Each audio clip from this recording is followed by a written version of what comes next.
We're going to start, right?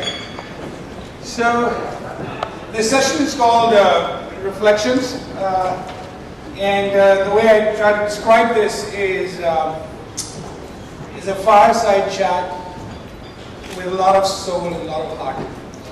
So it's not about just the technical accomplishments. We actually want to get to know the person who we are talking to.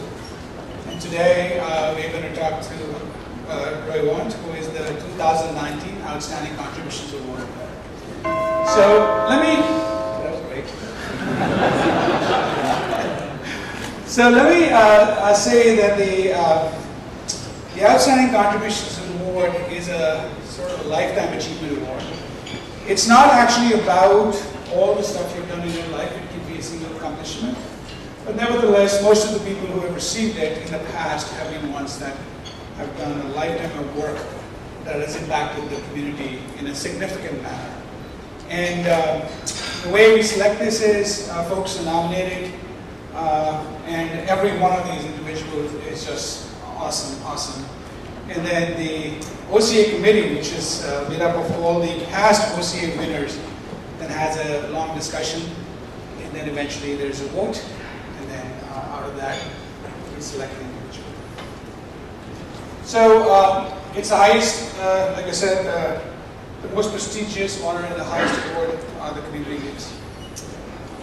So just to sort of tell you, these are some of the folks who have won in the past. You might recognize some names. Mark Weiser, we talked about quite a bit. Andy Hopper, we'll talk about him a little bit today. Dave Color, and then some of the new ones. And there's this guy, it's a lot of here. What happened? Anyway, whatever. So we have Deborah Astron, we have Len Kleinrock, we have Norm, who is the inventor of the Aloha system, the granddaddy of all networks, right? So this community has been very prolific, has been very impactful. It's been great. All right. So for 2019, our award winner is Roy. The cat's out of the bag already, so there's no. Usually I would do this in a sort of surprise way, but like so, just very quickly, in order to introduce you to him, wrote down a few things about Roy. So he got his PhD in computer science from Cambridge University in the UK. Then he went on to become a researcher in Olivetti. And we'll cover a lot of this stuff. And then he also worked at Intel, he worked at Xerox PARC, he now works at Google. He is an ACM fellow, an IEEE fellow. He has won many awards, as you can sort of see, even here, like at Intel, 4 times he's won a big award. In Xerox he won awards, Test Uptime Awards. So, and he's done quite well known in the community. And also, but in addition to the work that he's doing technically, he's also done a lot of service for the community. And for people who know him, sort of know, here I just listed a few things. I couldn't cover it all, and it didn't actually make too much sense to write it. But interestingly, he's a past Sigma Pi chair, and he's still in the executive committee because past Sigma chiefs continue to serve on the executive committee. Has participated in many technical workshops. He's actually written a book and book chapters and a lot of stuff. So these are some of so I was going through the nomination statements and the endorsement statements, and I was sort of looking at something. So I actually picked out a few comments, and I'll just let you read them. But it was a very strong nomination, obviously, and with a lot of work done. So with that, I want to formally announce that Roy Want is the 2019 Contributions Award winner. And at this point, I'd like to invite the chair of Sigma Pi, Marco, to come up on the stage. And then Marco will present proxy of the award that exists. And you can tell the story or not, that doesn't matter. And Marco, let's invite Roy as well. So let's give a great hand of applause to Roy Want.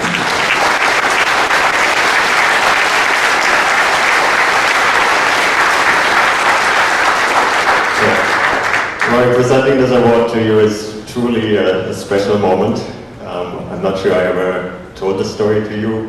When I started out my research, I was at IBM working on a smart office project, and just that trying to figure out how to do research. Some of the very first papers I read at that time were indeed yours on the active batch tracking system and the context-aware computing.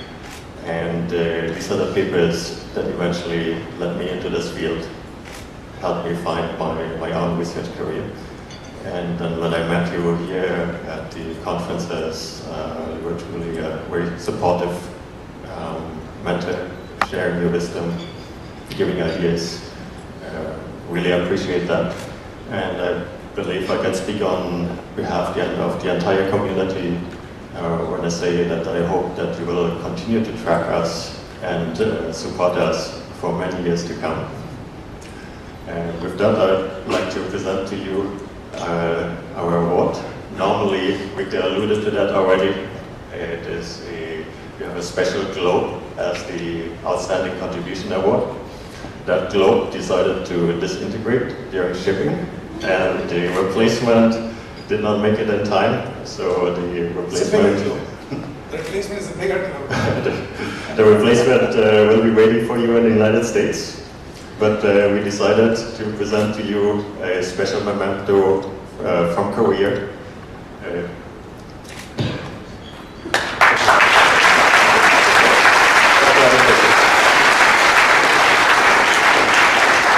Let's take a picture together.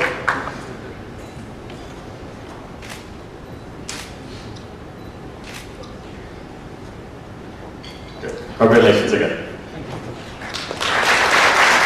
Okay, with that, let's put this aside so that later, Roy, would you please join me on the sofa?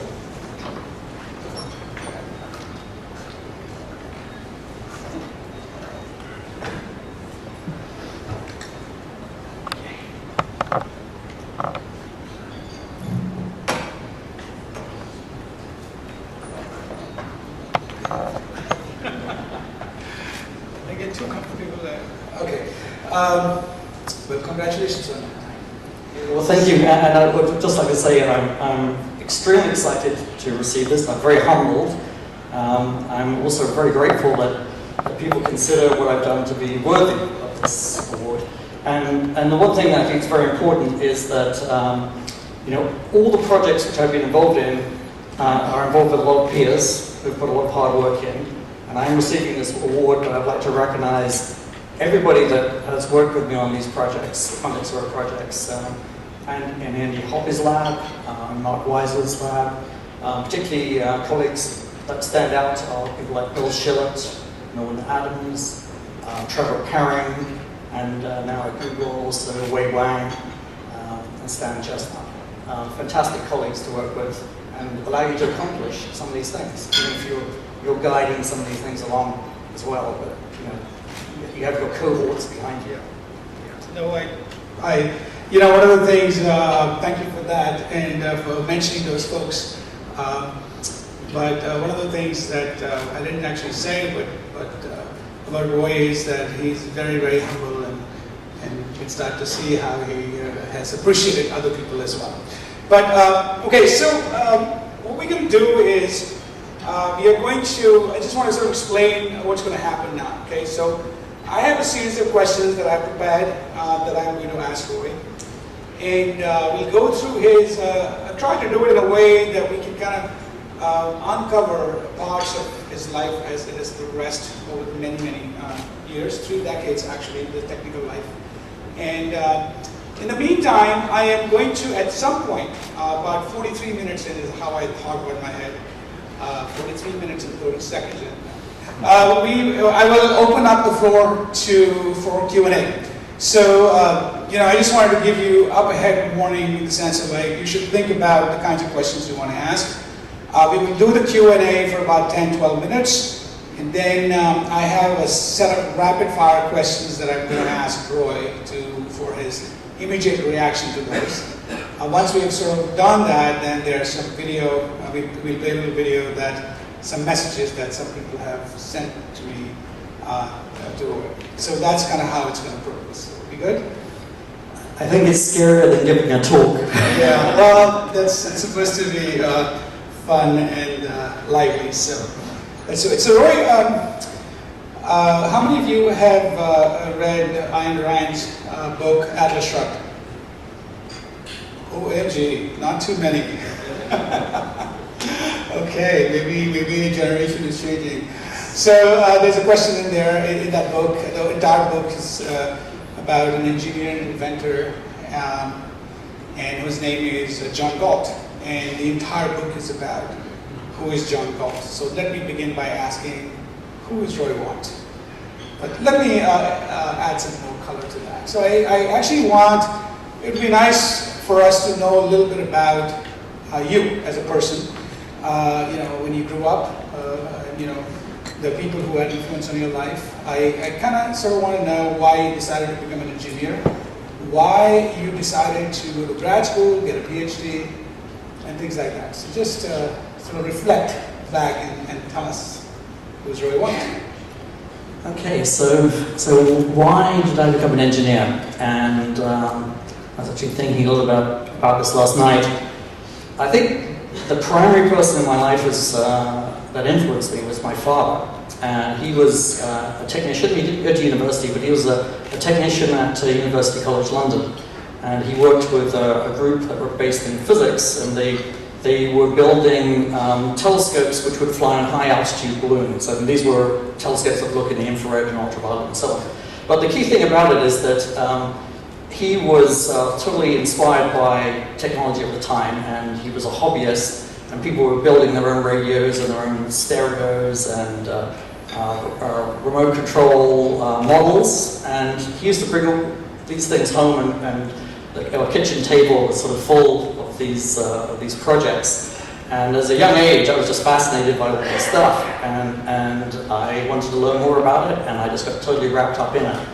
And that continued through into high school, and I was very fortunate to meet a very supportive and very inspiring physics master called John Seven. We used to call him Johnny Seven, and he started an electronics club, and we started building digital and analog circuits to do some innovative things. When this is an early time, it's in the mid 70s. But the interesting thing is the first microprocessors were just coming onto the market then at reasonable cost, and people were buying them and starting to build their own systems. And so I got introduced to that in that context. And we built those systems, and I realized more and more it wasn't just electronics I was interested in, it was computing. And in fact, because I came from the electronics world in terms of my interests, I've always been on the junction of analog and digital circuits. And so a lot of my projects involve embedded systems, which sort of straddle both of those worlds.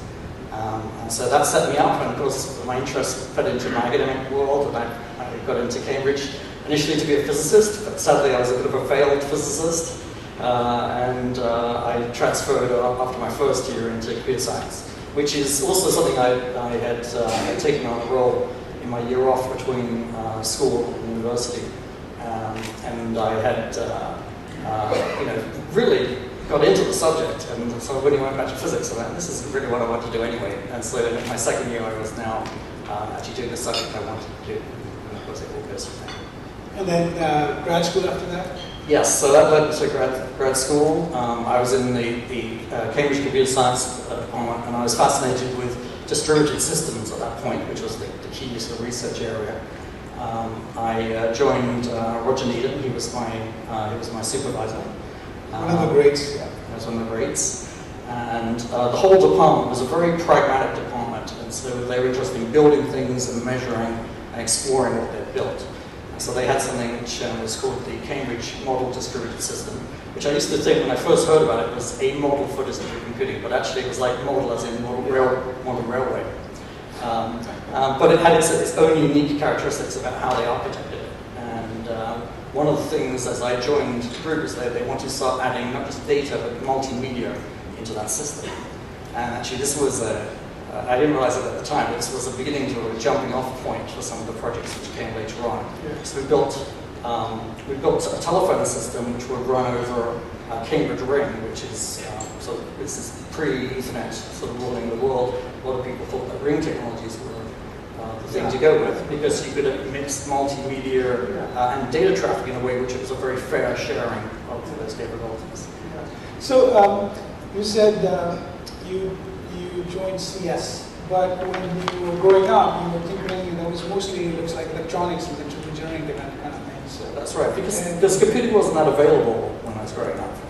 I mean, there were people who sometimes got invited to university departments and they got to either create punch cards or use a line terminal. So it was something remote, right? And it was not until the microprocessors came into our lives that we could actually start working. Yeah, it was interesting to see that you said your father was the biggest influence because he exposed you to some of these things early on in your age, and then that got you going on that. So that's great. So let's talk about career now. So you graduated from Cambridge. Andy Hopper has a lab there for the Berkeley research, and I guess you decided to join that lab. Yes, it was an exciting time because Olivetti as a company, I mean, people don't really know of Olivetti now, but in Europe it was the primary producer of PCs. So it dominated everything, you know, it's greater than HP and all these other companies. And they'd made so much money that they were looking to put a whole chunk of it to research. Yeah. And so they were setting up labs in Cambridge, in California, and of course a bunch back in Italy where they were based. Yeah, it's actually said about research labs is that in order to, you can truly have research labs if you have some sort of monopoly or if you have a lot of cash in your hands. I mean, otherwise, you just can't. It's kind of disposable income. Yeah. But the nice thing about it was, you know, a new research lab is basically a clean slate. They're looking for ideas. And in my view, that's the best time to join a research lab because you could just really sort of set the agenda, and that's what we did. Yeah. No, I get that. I actually joined Micro Research in 97. It was about 5 years or 4.5 years after, but it was still quite new, and that really helped. So you went to Olivetti, and you know, you're known in the community. You're an icon in the context of computing. And the word icon has been used by many who have described you. And so, you know, as I said, we're going to go through some of your interesting, profoundly impactful research projects. So one of those profoundly impactful research projects that you did was in Olivetti research. It was called the Active Batch project. Active Batch project, that's right. And it actually influenced many researchers after that. I want you to, so a lot of people actually know about it, I think, but I still want you to kind of go back to those days and say, you know, how did that come about? What were you guys thinking about? What did you do? What are some of the fond memories you have of that project that perhaps others have not known about from just reading your papers, but that you can share now with us as you look back? Yeah, so I mentioned that I was working on distributed systems and Cambridge rings when I was a graduate student. One of the things that Andy Hopper, who was running the lab, had done was he'd been working on the next generation of LAN, and he had a 1 gigabit, and it doesn't sound that fast anymore. He had a 1 gigabit Cambridge ring, which he wanted to push to new limits and have video integrated services on the voice and data. And so we started building sort of the next generation of all of that. But the thing about it was that the terminals that we were building, so which were voice and video terminals, all of those things had more and more sophisticated control. But I also thought it's ironic that when you dial somebody by number in the same way as you've always dialed somebody by number, and they may not be there. So why couldn't we dial by name? And so it's a simple idea. In fact, you know, in terms of the technologies that I was working on, the concept of sort of adding this thing was a small peripheral. I thought it would be a project which lasted a few months, and then we'd have this capability. And so the idea was to tag people in such a way that the infrastructure, the environment, could figure out where the people were, and then route the the phone calls literally to where the person was. So it would be dial by name rather than dial by name. This was really the first location-aware system. So it became the first location-aware system. And you've got to also remember this is before cell phones, right? There weren't any cell phones. In companies, if you worked in a company, you didn't just have an extension of the public phone system, but you had what's called a PBX or a private branch exchange in your company. And potentially those kinds of systems could be adapted with this kind of technology as well as the Cambridge Ring type of technologies I talked about. This is 1988. That's right, 1988, yes. So the other thing is, to set the scene here for this and some other projects came along. This is before Wi-Fi, this is before Bluetooth, this is before cell phones. This is if you had a mobile computer, it was a luggable device that would look more like a suitcase than an actual computer. Displays with low resolution. None of the things that you kind of take for granted, you just look across the computing infrastructure on these tables here, and none of this people thought was readily possible soon. Obviously, you had vision that it would eventually be the case. So the question is, how do you go from where you are to there? And so this was one of the directions that we were taking. Yeah, this is it actually even my work I was inspired by some of the work that you've done, because you showed us the possibilities of things. And the active badge became a mechanism through which then you could build context-aware systems. Because now you had some interesting signals. Globalization was one of those signals. Now, there's an interesting little aspect to the badge, which actually, if you like, nailed context awareness. I actually have a picture there if you want to. Okay, all right. Well, yes. So you can see the badge on the right-hand side, and the device on the left is one of the transceivers which would pick up the signal. And it was a very simple network. It was a wired OR network which you could tap into at any point and recover the data, because it wasn't a high data rate, so you didn't have to have any sophisticated system for collecting that data. And that all went back to a server which would then sit on your network and use it. But the key thing is, and it's the most mundane thing, is there was a couple of buttons on that badge. In fact, the very first badge had just one button. And initially it was just a test button, because if you pressed it, the LED on the local detector would light to tell you that you're there. But what we suddenly realized is that if you press that button, then the system can detect it. But it detects it in the location that you're at.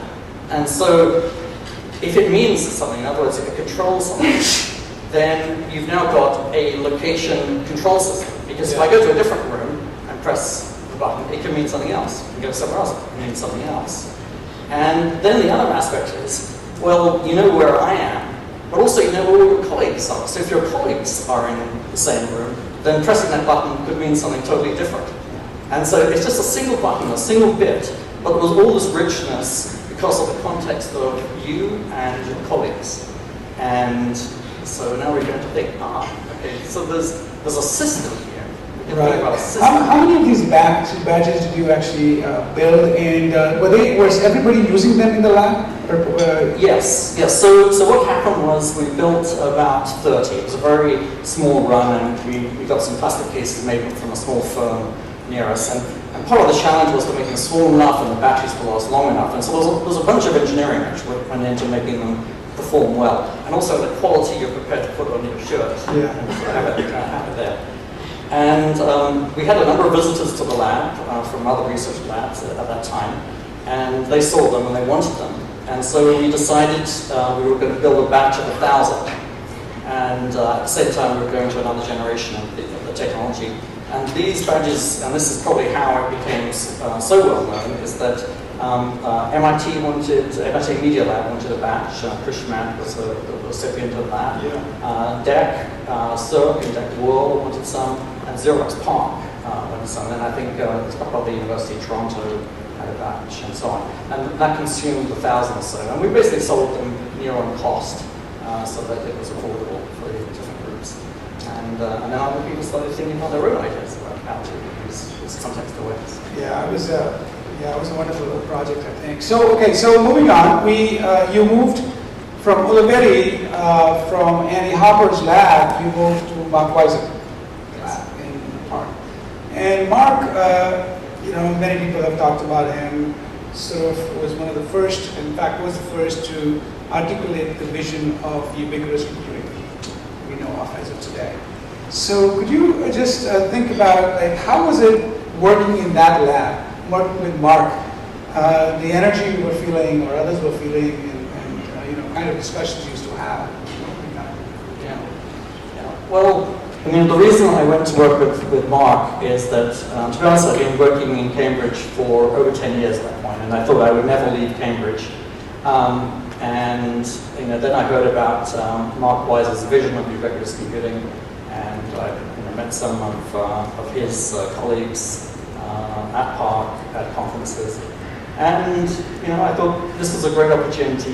Here's you know, another sort of research center. Different ideas, a way to expand your own scope and just grow individually.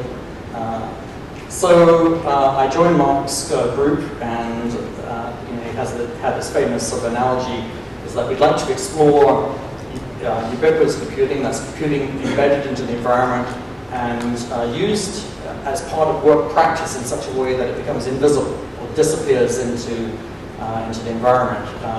And he would make analogies like if you were to look at, say, the printed word, we don't see the technology behind print. We don't see the, you know, if we look closely, so you can see the ink and you can see the paper it's on. But it's become a point where you glance at some words on paper and it's the information that you see. So the actual technology behind printing disappears into the environment. And he wanted computing to move from this as a method of inputting data and interacting with computers to computers which were part of daily work practice. And that seemed like a really inspiring goal to me. And the active badge kind of was part of this in the sense that, so there was a small computer which compared to the computers at the time disappeared and became part of me, and then I became part of the computing system. So the model which he had was, well, we can't explore everything, so let's explore things at different sizes. The inch, the foot, and the yard. An inch is something, a computer which is carryable. A foot is something which is luggable, if you like, so you can carry it, but you don't want to carry it everywhere. And then finally, the yard scale devices are immobile. And so the three devices to explore were the Pod Tab, the Pod Pad, which is similar to a tablet, like this, and LiveBoard, which is similar to, if you like, a smart board or a smart TV. And all of these had touch, or the design was such that they had a touch-sensitive screen. You can interact perhaps with pens rather than keypads. Yeah. So thank you for that. That was cool. So you were. It was too bad that we lost Mark at a fairly young age. You know, what could we have done? Could have done major things. But you were clearly in the center of this vision. You were. You read his papers and you worked with him, and you mentioned some of the projects. So would you tell us a little bit about the Park Tab project, which you guys did, and which was quite interesting. And I think I may have a picture for that too, but you should go ahead and fix that. So yeah, tell us about. So Park Tab built on experience with the Active Badge. The Active Badge was based on a diffuse infrared communication system, and when I started working with the badge, obviously I wasn't particularly concerned about data rate, because we just wanted to transmit an ID just to make sure there was enough bits to represent all the IDs that we wanted. But the opportunity was that we could ramp up the data rates on this technology. And remember, this is before there was a wireless LAN. And so I realized that we could build a relatively low data rate wireless LAN, which is effectively bidirectional and contended for the medium, based on this infrared technology. And the infrared technology at that time, there were two methods. There was a 40 kilohertz carrier, modulated carrier GPUs. But this technique to get truly diffuse was that we created these really high energy infrared spikes, and it was basically the gap between the spikes which gave you your 1 or your 0. And these bits could be pumped literally with 2 amps, but just for a microsecond. And so that would avoid the heating problem we had. And then you had a gap, and then you had another spike. So we built this, this bidirectional network out of diffuse infrared. It was very effective because even if you weren't facing the transceivers directly, you would get a bounce off the wall because the energy was so high in that particular burst that it worked quite well. And when we're talking about data rates here, we're talking up to sort of 56 kilovolts. We're talking about anything huge. But it was a network, right? It was a wireless network which you didn't have at that point in time. So this allowed you to explore what it was like to carry mobile devices with you and for them to stay in touch, stay in contact with everything else. And so we built this thing, and again, we wanted it to be a computer, but the computation you put in this device was not very great. And if it was great, it would consume the battery in no time at all, because CMOS hadn't shrunk to a level where the power consumption was so small that you could run it from batteries at this point. So it was a relatively low data rate microcontroller. So the trick was, the tab was actually a small mobile terminal without any serious computation power other than to communicate and to drive the display and look for events on the touchscreen. I'm so sorry it took a while, but we now have a picture here, so if you can sort of describe as you were explaining this. Yes, so the POC tab, obviously the device on the bottom there is a little touchscreen computer which you can hold in the palm of your hand. It's got a few buttons which you can also activate while you're touching things on the screen. You can see the little black bubble at one end. That's the infrared receiver, and then you'll see there's some LEDs on the front. It's a little hard to see them, but they're near my fingers. And these are the things which are pumping out this high energy infrared. And then there's some on the sides as well, so that you're oriented to the transceiver, which typically each room would have one of these transceivers in. We affectionately call this the Death Star, as it pumped out invisible rays in all directions, though it was actually quite safe from the point of view of the amount of energy it was producing. And so what you had was a microcellular system in the computer science laboratory, which was probably about 40 rooms, but these were on the ceiling. And the actual applications didn't run on the device, but they ran on workstations back in our offices. And some workstations also acted as gateway. So the scenario was, you create an event on the POP tab. The event was converted to IR. It would be picked up by the transceiver. The transceiver will go through a gateway computer, which is another workstation, and that will then be delivered to your actual workstation, which was running the application. The application will make a state transition of some kind, generate some data, which will then flow back, and it looked at the path which the original data came on, and so it delivered the data back to the same room. It was sent to the POP tab, and then there were a number of, if you like, functions which could be delivered in that packet. So one of the functions might be draw this graphic on the screen, generate this sound, set it in a particular mode of use, read the last thing which you drew on the touchscreen. And so you had this basically event-based system that sent data back to your applications running on serious. This sounds very much how what we sort of involved to it. Now, this is I just had a thought. So the Berkeley InfoPad project was going on. What is the timeline between what you guys were doing and what the Berkeley guys were doing at the time? Yeah, so it was fairly similar. I would say there was some in terms of time, different in terms of technology. There was definitely some competition. You could tell that when Bob Burleson, who ran that project, and Mark on a panel. He graduated 50 PhDs out of that project. Yes, it's amazing. Yeah. I think the strengths of the Berkeley project were that they were silicon designers focused, and they would work on really low voltage RAMs or memories. And they had their own little twists on how to take technology of the time and make it more applicable to mobile. And a lot of the systems which they built were tended to be, I think, relatively small demonstrations of those capabilities, so there'd be like one or two pads. The difference with the PARC system is that it hit the ubiquitous spot, right? I talked about 40 offices with these things in. And this is where Mark's papers or vision comes into play, and your own inclination towards context-aware stuff that we've got already. Exactly.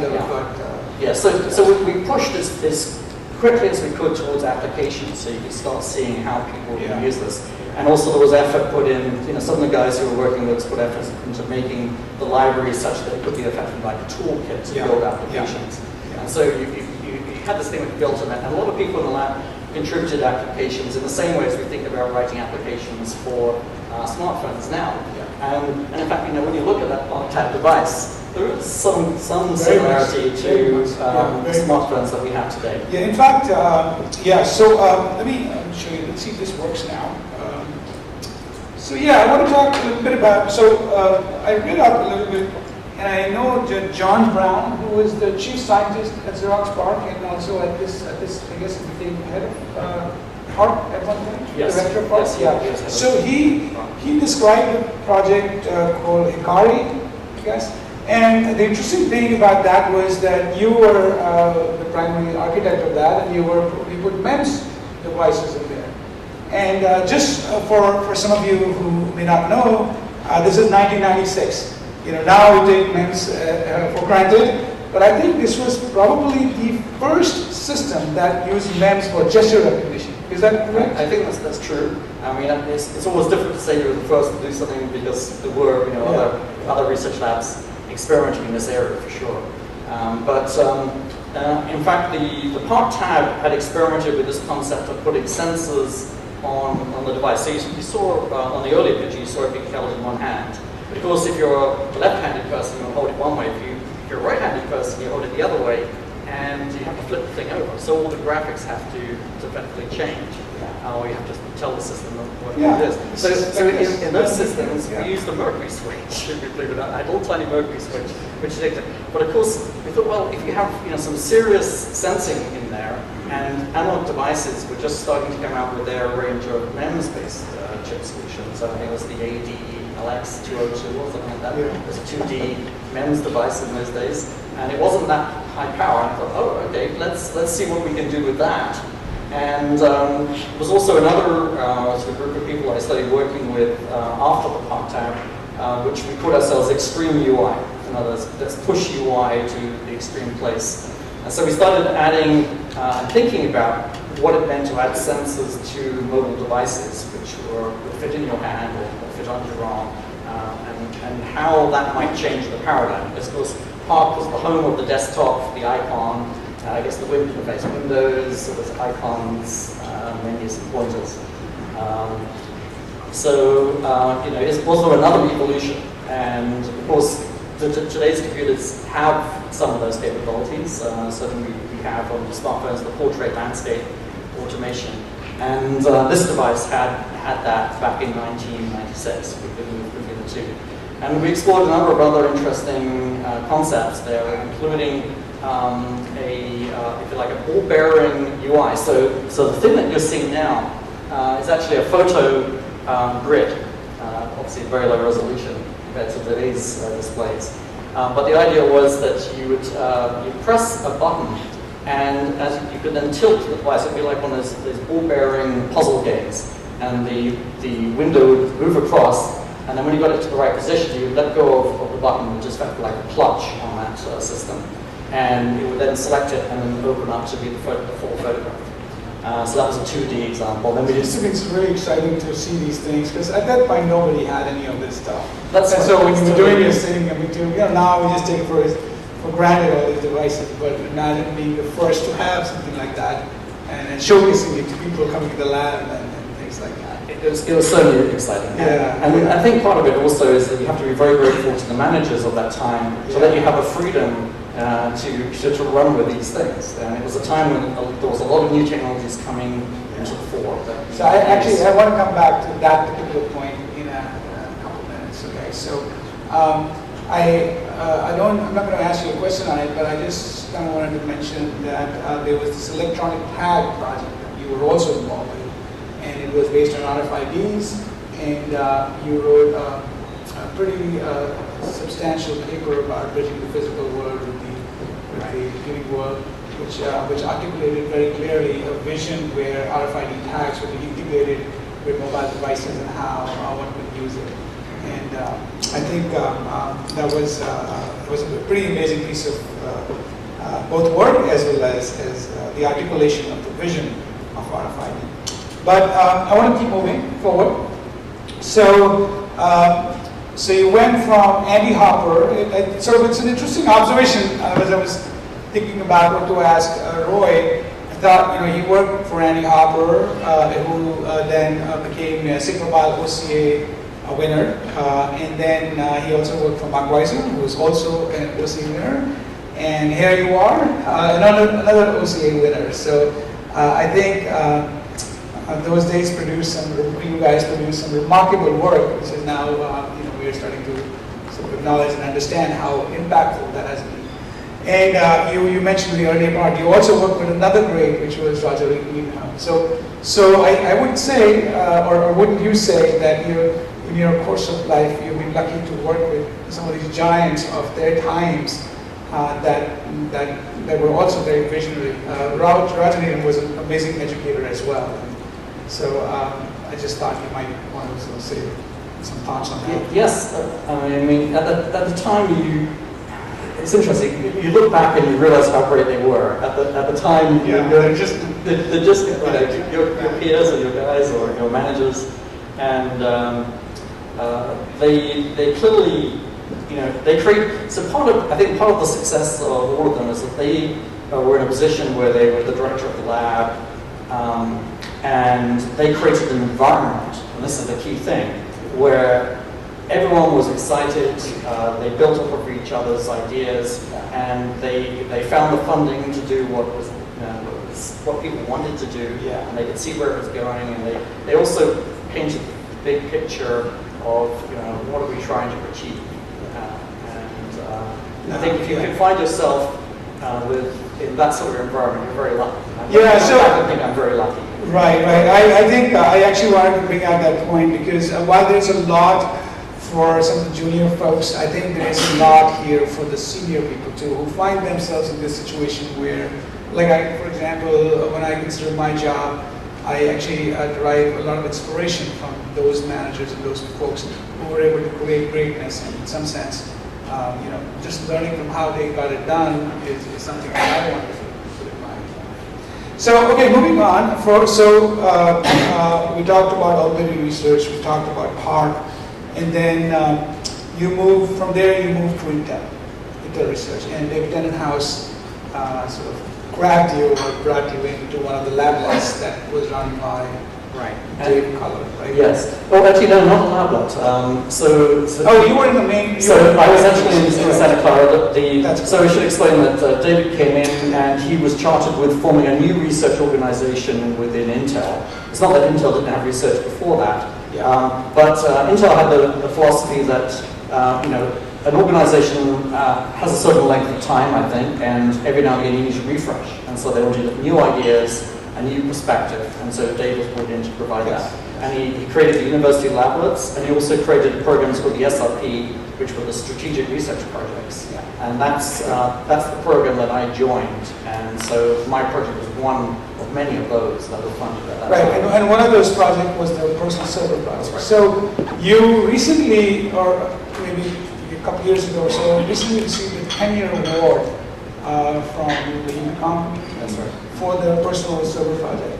So, to the audience, tell us what that was. And 10 years back, you received that, so obviously it has had a big impact. So we'd like to hear from you in your own words, the description of the project and what is the kind of impact you've seen now. And I actually have a visual on that as well. Very good. So at the time when I joined, the one thing that's very clear is that we're on this, as we have been for some time, but we're on this exponential growth in memory.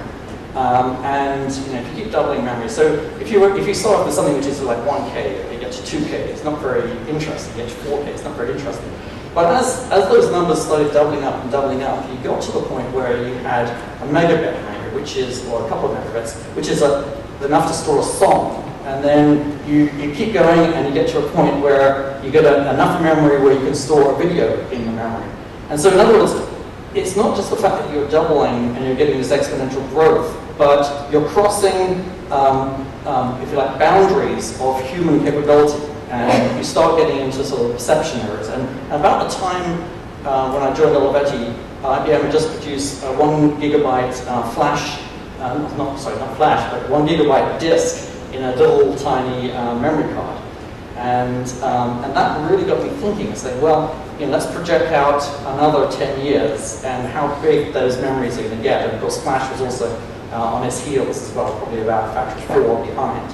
And probably Flash was going to overtake one, by which it did. And I was thinking, well, what are the devices going to be like? We're going to be able to store almost anything we want in this tiny little thing, which we're going to be able to keep with us. And also, it allows you to overtake networks as well, because networks themselves, they've been getting faster, and you're shipping data. But if I had to ship gigabytes of data from here to the other side of that room, I could send it across the network, or I could carry it. Just walk over there. And in fact, the bandwidth which you can achieve by walking across this room with a whole pocket full of flash drives is far greater than you can actually achieve even with networks today. Yeah, in fact, in cloud computing we have products like that. There's a product called DataBox, which is essentially that. You just put all the data on the DataBox, and you physically send the data to the cloud, and then that's it. That's it. So basically that was the notion, and we really wanted to push on that concept. And the other aspect of it is, and this was not totally correct at the time, but the interaction with displays and small devices, I'd always found a relatively poor experience compared to what you could do on a desktop. And I always thought that the majority of work you want to do on large surfaces. So wouldn't it be great if you had all the memory, which is basically all the data that you want to have with you and the media you want to have with you, something which has reasonable computation so you can process it, but doesn't necessarily have to have any of the I/O devices. You just walk to an I/O device, which in a ubiquitous world will be all around you. So there'll be lots of displays and ways of interacting through those displays, so keyboards nearby or touch screens and so on. And so that was the design point. Okay, it isn't necessarily correct in terms of the big picture and what we know now, but it was a way of looking at a particular problem. And also the back of our minds is that cell phones did exist as around at this time. Is that well, let's marry that concept with a cell phone, which you can communicate with, and now you have this device which is your communicator, but also when you're near a big display, that you have the capability to interact with that in a very powerful way. And so what we pushed on was the ability to put lots of servers inside this device which could be accessed. So the first thing was, in fact, on the screen there, I think, yes, there's a web server, which is being shown us through Internet Explorer. So there's a small program which gets added to the laptop, and by now Bluetooth exists. We were one of the first people to really push on putting IP over Bluetooth. And I worked with Jim Kodak, who was actually coining the Bluetooth name at Intel, to really see, and then why Bluetooth rather than Wi-Fi, which was also just coming in then. Well, it's because of the low power, and we could fit it into these devices and so on. And a lot of what we could do, we could fit over the 1 megabit link if we wanted to. So we didn't want to jeopardize power too much, which was one of the problems with Wi-Fi at that point. It wasn't a particularly low power radio. So we really pushed on that side of things. And we had a web server, we had a file server, we had a media server, which was added soon after that, and later on we had a VNC server. So you could use this device to interact with your files through the web server. You could stream audio and video to a device, and so you had access to your music. And then we had a later concept, which was we put a VNC server. Now, when you think of that, you say, oh, well, so they're going to remote the little display onto a big display. So where does that get you? Well, the observation was we can have as much memory representing the display in the mobile device as we want. And so you could have a desktop, which is huge, inside the device, but you're not actually seeing it on the display of the device. But when you go near to a large display, then you project through the VNC, the real, these days it's called real VNC, as we use the Olivetti solution. You get full memory of that desktop, and so now you can have a full experience. So the idea was that it could be your workstation in this tiny little box, but you're not compromised in terms of how you access and get to the data, because you have that full interaction experience. Yeah, you know, what I like about all of your projects is, and this is maybe personal taste, my own personal taste, is that you think of the whole solution. It's not just limited to a particular hardware. You're thinking end-to-end, everything. And so you are doing this with people. So how did you get people excited about working with you in these sort of settings? Because, you know, as researchers, that's one of the biggest things. You have a great idea, but you know alone you can't do it. You've got to get, you know, a team together and get them all excited and going. So could you, what have you used? Is it just the sheer force of the idea, or there are some techniques that you have developed over your life that you've been using to get people engaged with you on some of these amazing projects at the time? Well, I think one of them is that there's a time when you have nothing, right? And so you have a PowerPoint presentation, right? So there is trying to formulate the original project. And in terms of managers, you've got to have sort of some notion of how it could end up in a product. You know, what would be the target of this technology? It's not just a thing, but it's something which you can imagine becomes part of the portfolio of things the company would sell. So you've got to be able to tell that kind of story, and that's practice, knowing what certain managers are looking for and what the expectation is about the project. But then, you know, then you get some funding, right? So, but often you don't get all the funding straight away. You get a little, and you may not have a headcount, or maybe you just want one guy. One guy. And so I think the real trick is that you've got to think about the first thing that you build. And that's got to be a damn good demo, which then gets you the next presentation in front of the senior people that see that, and then get some more resources and you gradually build up from there.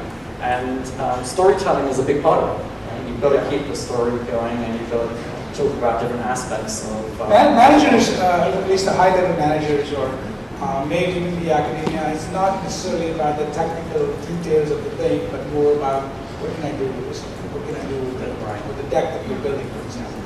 So anyway, again, moving on. So you are in Olivetti, then you're in Park, then you're at Intel, and then are you telling me time's going on? 10 minutes. I can't say it. 10 minutes. Oh no, it's going to take longer. So we'll rush this. I guess we be respectful to Marco, but I'm having a good time, you know. So these are companies that don't actually build end user products per se. They don't build consumer things. Now, so you transition to Google. Google builds the most popular mobile operating system in the world. They also build smartphones. And so you're there. So now, I have a couple of visuals. I would like you to look at them and tell me, what are you doing with those projects? Okay? So, let's see if this works. So, the first is, it's up on the screen, if you can look at it, I don't know. But the first project is the Eddystone BLE project. And I believe a lot has to do with Bluetooth, low energy, and Wi-Fi, and things of that nature, right? Right. Yeah. So often when I'm starting a project, I'm thinking, being in the position I am. So in this case, I'm at Google. I have contacts within the Android group. I originally wasn't in the Android group as I am today. I was in Google Research. What gives me the edge over the technology which is available? And Bluetooth Low Energy was defined in the standards, and in fact was enabled in the hardware of some of the new phones, but there was no firmware to support it, no API which you guys could use. And if there was an API, all of you guys would be on it, and you'd be writing papers and characterizing it. So this was an example of a technology, Bluetooth Low Energy, where I knew I had about a year and a half where we would probably have an advantage over where the world was going and the ideas. So we started looking at this, and one of the applications of BLE was this notion of a beacon. And the idea would be on a single battery, it would last 1 or 2 years, and it would be very inexpensive. So you could actually think about, unlike some of the other technologies we thought about for location, you could deploy it in many places, and you can almost think about it as perhaps a throwaway technology, so you wouldn't have to worry about the cost. And if you have a beacon, then you can start incorporating either unique IDs into the beacon, or later on we started thinking about extending that to be a URL in the same way that NFC near-field application had thought about in terms of their tags. And the opportunity here is another take on ubiquitous computing, how you can bring information into the environment and have the ability to connect mobile devices with the environment in some particular way. So for instance, if you have a URL and your mobile device is near it, it detects the URL, brings up a web page, which then can be a controller for something through the cloud to control. There was a project like that at HP Labs too called the Cool Spots. That's right. That's right. So Cool Spots used the technology of the time, and I think they had their own infrared solution at one point, and then they started again. So it's all about. So this is an important thing actually. This is an important thing because it's all about what technology can you use to just deploy things successfully. So this has been one of the things that's been a purpose of mine probably since Intel days, because I think the previous experiments we had at Park and Olivetti, you could get to a certain scale, but you couldn't get to a global scale. And so it's always a challenge to me. It's like, well, how do you get to the global scale? Yeah. Now, phones were already, when I was at Google, phones were already sort of beginning to dominate the world. And so if you had a technology which is universally available in the phones, you're already on a track to be able to use some of these other things. Now, Bluetooth was already in all the phones, and Berkeley, it turns out, was already in the generation of chips, but just not available from a software point of view. So here's an opportunity, because now, unlike RFID, where you can build specialized readers, but not very, very common. Right? Where are RFID readers apart from in some store tools and so on for inventory control? Right. So now every phone could have one of these, and now we can make cheap, inexpensive beacons which we can put around, and now we can create that ubiquitous vision in a way which would be accessible for everybody. So this what made me very excited about this. And we created this technology called Eddystone, where we define formats, which in fact, if you go to the Google developers website, you'll find about 18 different companies who adopted the Eddystone protocol and are selling beacons which have that in today. So Roy, actually I have a bunch of things to talk about. I feel the time pressure though, so I'm going to ask you a few more questions, but we'll keep it very crisp, okay? So the second thing, since you talked about scaling globally, so this was the second project, which I think is an awful name for the project, Wi-Fi RTT. I mean, what the heck? This is like the most innovation name you could come up with. Yes. But could you tell us, and I actually have a little video after this too, so we can look at what it is. It's a 30-second, 40-second video. But tell us a little bit about what you're doing here, because this actually took you in a different space. I have never known you to kind of go into the standards thing, and you transition to building standards around that. And what is your thinking there? That would be kind of cool to hear about. So this is actually the work that I'm involved in right now. And it was, again, the opportunity that the Wi-Fi chips which are being sold now have the capability to do what's called fine timing. And there's a protocol which was ratified at the end of 2016, which is 11MC, and the extensions for fine timing measurement packets. So these are packets which you can timestamp the transmission and reception of, and so you can use it within a protocol which is defined by the IEEE, and hence potentially as a global standard, to send a packet to an access point and back in, measure the round trip time, which then gives us the distance. If you do that for several access points, we can multilaterate and find a position.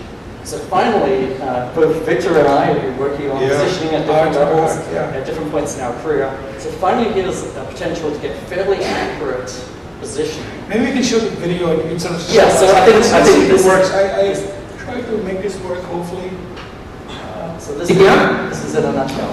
And what's usually important, this is a bit like car GPS, except we're working indoors. So in a moment you'll see there's an application, it's a mapping application, and we're searching for a conference room. We found that conference room, it's plotted the route, that's the shortest route, and now we're off. We're following the route, and as I make progress you can see the route is turning grey, my position from RTT is the big red dot, and I'm deliberately making an error here. So the system is rerouting, and it's rerouting again. If I get about 20 feet away, it starts the rerouting process. And I'm following the route, and you can see the corridor flying by, and there I'm coming in, and I've arrived at my destination, conference room tap room. So that is the power of RTT. So, right, I want to make one point. So when you from a research perspective, you sort of see this. I think it is quite incredible. I think this is the pragmatic side to me, where you're sort of deciding, you've been doing all this research, now you realize that to get it to a scale, a global scale, you got to work with the standards. You work with the standards, you make it happen, and now for the first time in our lives, after like so many years, we might actually have 1 billion phones that can do indoor localization pretty good. Correct? That's absolutely right. That's absolutely right. It's the realization that there are certain things which are important for global scaling, and standardization, adding an API to a platform which everybody can access and use. They're all the key things to enable us to go forward. And so, I guess, to be realistic, if I hadn't been at Google, somebody else probably would have done this, but I saw the opportunity, and so I jumped in there. I think it's great that you're the one who's doing this. So, I want to ask you a few more quick questions. So, you've been in research labs for the last 30 years, right? Can you, and I don't know, this is obviously could be a very interesting discussion, but somehow distill it down to how has research changed over the last 30 years as you see it? And how have you changed to adapt to the changing environment of the world? And what are the lessons that you might pass on with that? If you can say it in a short time. So, it's a difficult to say briefly, but I think when I first started working for Liberty and Xerox, research labs were, if you like, they were a very open place. There was a lot of room for ideas which perhaps had no connection back to business. And I think a lot of companies over the last probably 10, 15 years have gradually sort of reined in their research environments to something which was much more tied to business. And the business stories had to be much more upfront and part of your pitch just to get the initial funds. So, and I think the other thing that you see is that there are also an explosion of platforms and capabilities which everybody has access to. So startups can sometimes be doing just as good work as a research lab. And then some companies have the view that, well, maybe we don't fund researchers, maybe we just look around for... All your accomplishments, which is the one that you're most proud of? All the things you've done. I think getting the public API in place for Android. Getting the public API in place for Android. Okay. And hey, what is your favorite book? Favorite book?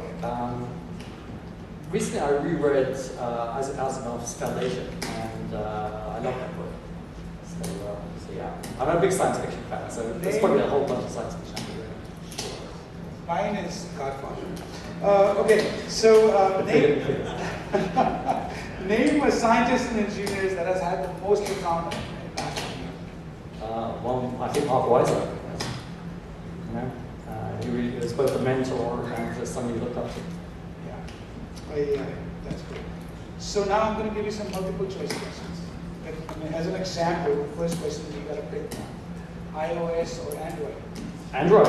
Okay. So that was no hesitation. So now, so a graduate student comes up to you and he's asking you for advice, or she's asking you for advice, and she asks you CS or ECE?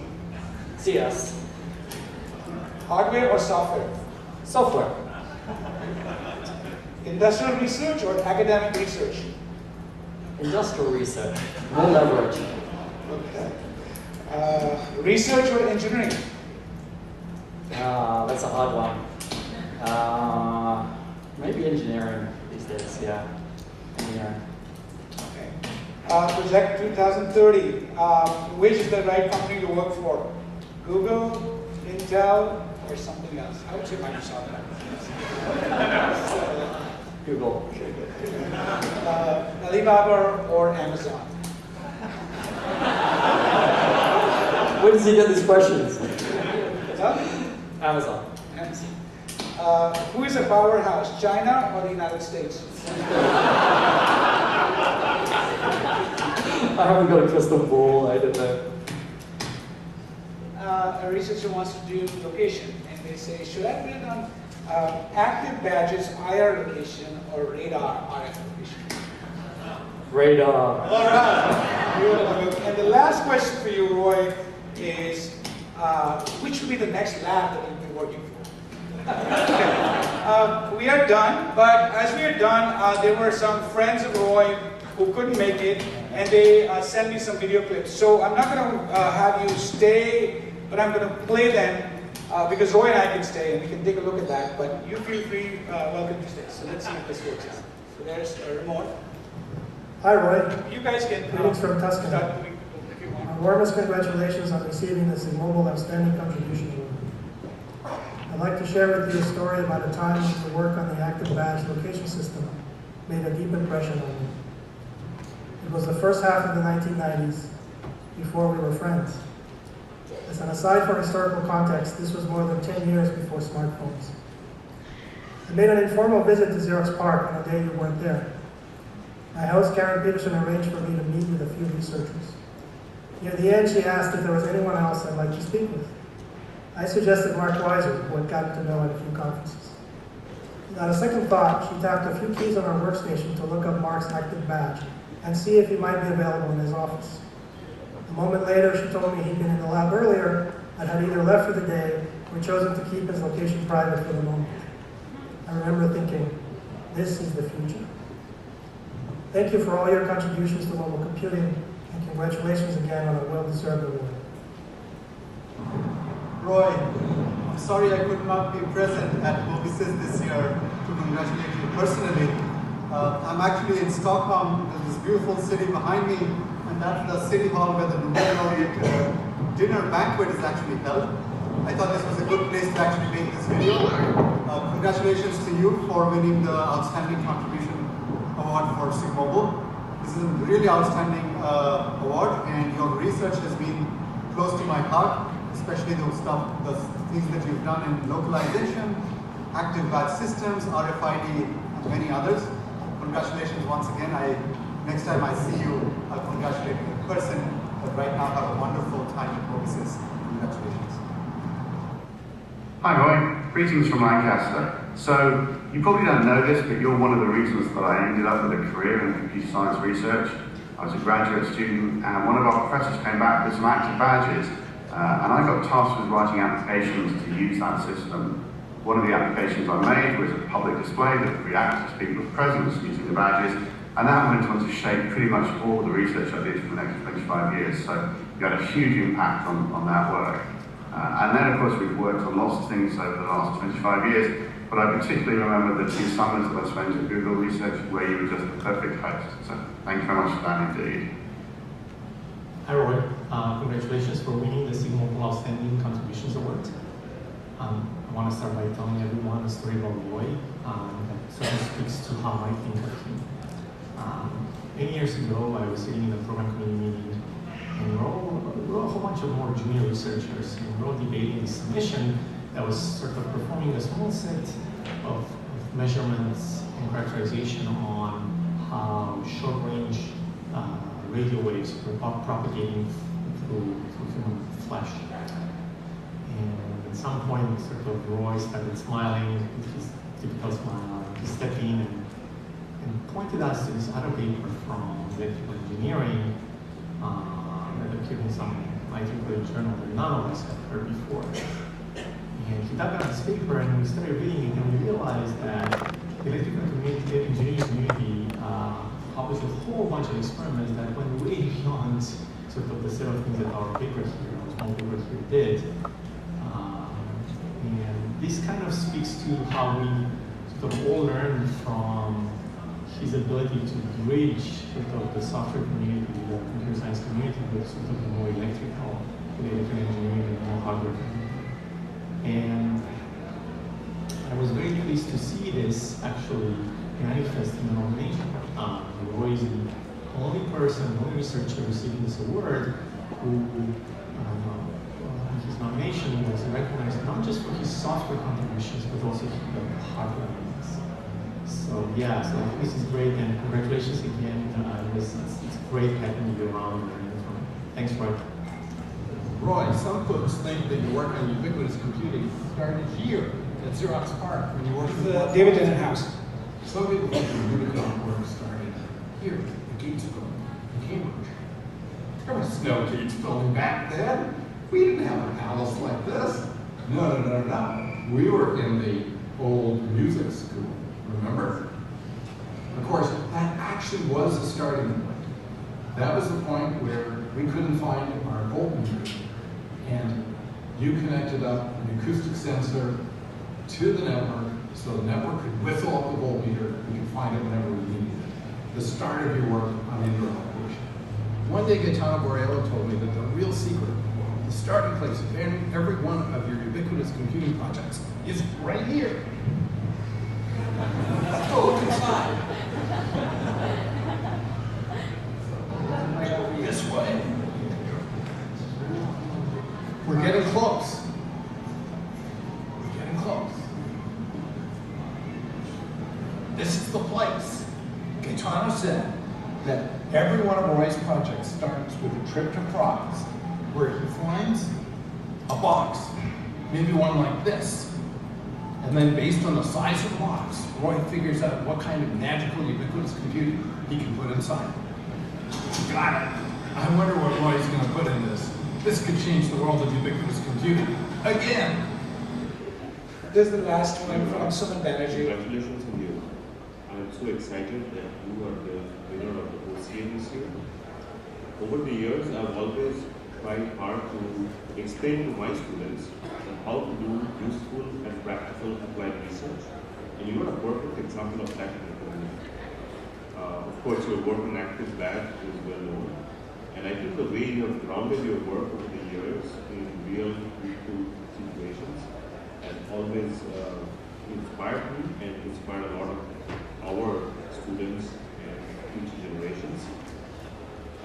But beyond just that research, I think you've done a lot for us in general, ranging from writing books on, say, the RFID systems to being the chair of Sigma Group for a few years.